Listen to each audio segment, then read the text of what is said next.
고대 로마 쿠마의 시빌라의 전설과 예언. 안녕하세요. 미스테리함 채널에 오신 것을 진심으로 환영합니다. 오늘의 영상은 고대 로마 쿠마의 시빌라의 전설과 예언 이라는 주제로 영상을 준비하였으니 재밌고 유익한 시간 되시길 바라며 바로 시작하겠습니다. 바이아는 로마 제국의 라스베이거스라고 불리던 곳으로 이탈리아 칼데라가 우거진 서안의 나폴리에서 약 30km 떨어진 휴양지였습니다.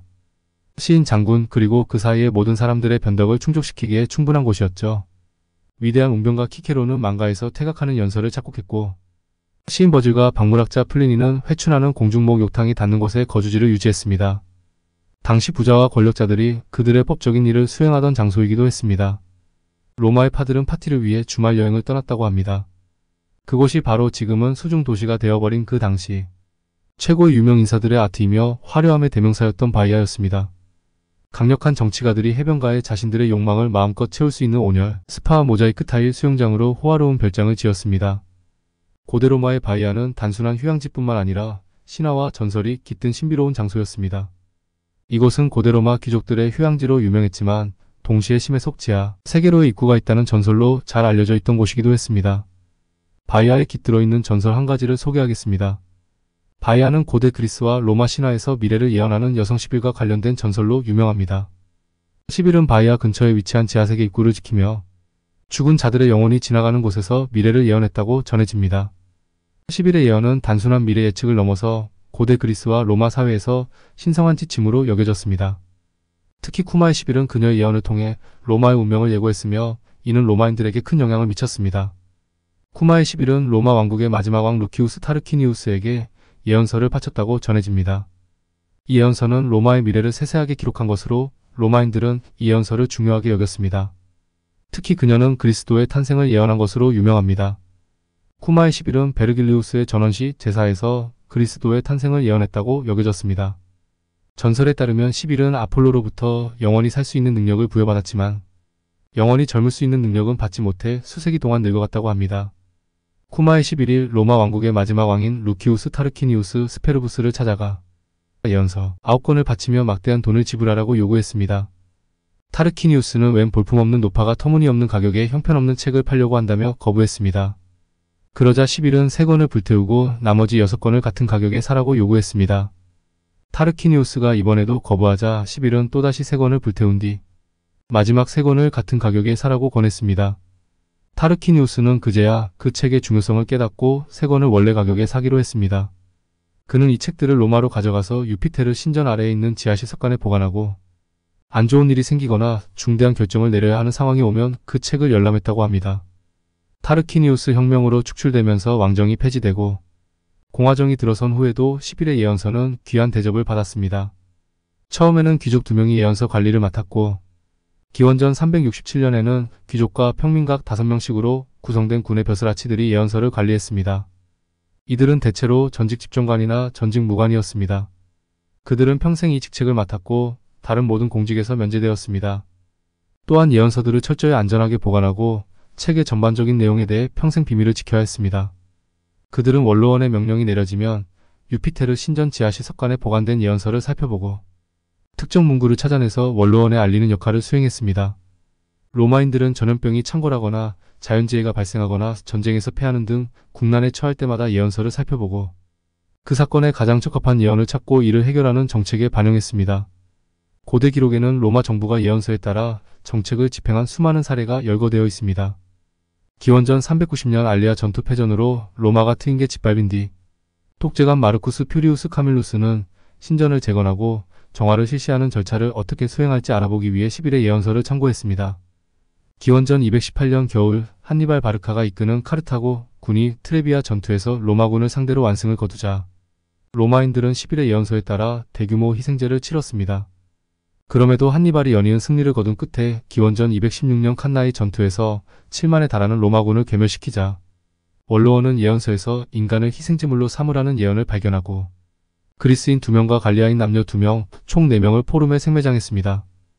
기원전 205년에는 예언서에서 신들의 어머니를 로마로 데려온다면 낯선 사람이 이탈리아에서 추방될 것이다 라는 예언이 발견되었습니다. 이에 원로원은 키벨레 상석을 프리기아에서 모셔오기로 했고 기원전 204년 마르쿠스 발레리우스 라입이 주관하에 상석이 로마로 옮겨져 승리의 신전에 놓여지고 특별 경기가 개최되었습니다.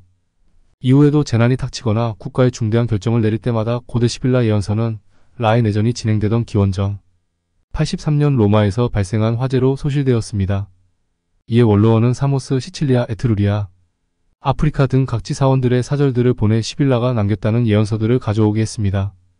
이후 각지에서 모인 예언들의 진위 여부를 판별한 뒤 기원전 76년 푸블리우스 비니우스 마르쿠스, 오타스, 루키우스 발리우스 등이 약 1000권에 달하는 예언서를 편찬했고 퀸투스 크리누스가 승인하여 새 예언서로 확정한 뒤 재건된 유피테르 신전 지하실 석관에 보관하였습니다. 기원전 57년 알렉산드리아 시민들에게 추방된 이집트 파라오 프톨레마이오스 12세가 원로원에 자신을 파라오 지위에 복귀시켜달라고 요청했습니다. 원로원은 관리자들로부터 예언서의 내용을 전달받은 뒤 이집트에 군대를 보내지 말고 외교로 해결하기로 결의했습니다. 그러나 시리아 총독 아울루스 가비니우스는 프톨레마이오스 12세로부터 뇌물을 받고 기원전 55년 이집트로 쳐들어가 알렉산드리아를 접수한 뒤 프톨레마이오스 12세를 복귀시켰습니다.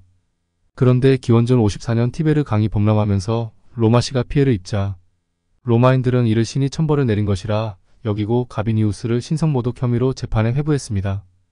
하지만 가비니우스는 폼페이우스와 율리우스 카이사르의 지원 덕분에 무죄 선고를 받았습니다. 기원전 44년 초 로마 전역에 오직 왕만이 파르티아인을 물리칠 수 있다는 예언이 시빌라서에서 발견되었다는 소문이 떠돌았습니다. 이에 많은 이들이 파르티아 원정을 행하려는 율리우스 카이사르의 의도를 의심했습니다. 예언서 관리자 중 한 사람이었던 루키우스 코타가 카이사르의 원정 시작 직전에 개최될 3월 15일 원로회 때 예언서 내용을 보고할 예정이었지만 율리우스 카이사르의 암살 사건이 벌어지면서 무산되었습니다. 기원전 18년 아우구스투스의 명령으로 시빌라 예언서의 재편 작업이 이루어졌고 기원전 12년 마르쿠스 아이밀리우스 레피두스 사망으로 폰티펙스 막시무스가 된 아우구스투스의 지시에 따라 시빌라의 예언서를 제외한 모든 예언서가 불태워지고 시빌라의 예언서는 팔라티노 언덕의 아폴로 신전 아래 금박 상자 2개에 보관되었습니다. 서기 64년 로마 대화제 이후에도 네로가 예언서를 접한 뒤 여러 신전에 제물을 바치는 등 로마의 역사 내내 시빌라 예언서는 매우 존중받았습니다.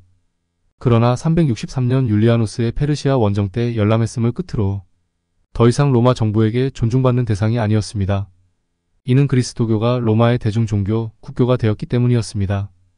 비그리스도교 신자이며 시인이던 루트리스 클라우디우스, 나마트아누스는 플라비우스 스틸리코가 405년 그리스도교도들이 시빌라 예언서를 불태우는 신성모독을 저지르도록 조장했다고 비난했습니다. 시빌라 예언서는 이렇게 소실되었지만 오랜 세월 로마 정부의 정책에 반영된 만큼 지중해 세계에 큰 영향을 미쳤으며 이를 모방한 시빌라 신탁이 동부 지중해 세계에 널리 유포되었습니다. 유대인 역사가 플라비우스 요세푸스는 시빌라 신탁의 일부 구절을 인용하였고 아테네 라스를 포함한 이 세계 수많은 기독교 작가들이 마르쿠스 아우렐리우스 황제에게 그리스도교 탄압을 중단해달라는 청원서를 보낼 때 시빌라 신탁의 한 부분을 인용하면서 기독교가 로마에 유익하다는 것을 입증하려 했습니다. 고우 시대에도 쿠마의 시빌라의 예언과 이를 인용한 베르길리우스의 전시는 예수 그리스도의 탄생을 예언한 것으로 평가받았습니다. 이렇게 바이아는 우리가 미처 몰랐던 기원전에 이미 예수 그리스도의 탄생까지 예언했던 쿠마의 시빌라의 전설과 예언이 깃든 곳입니다.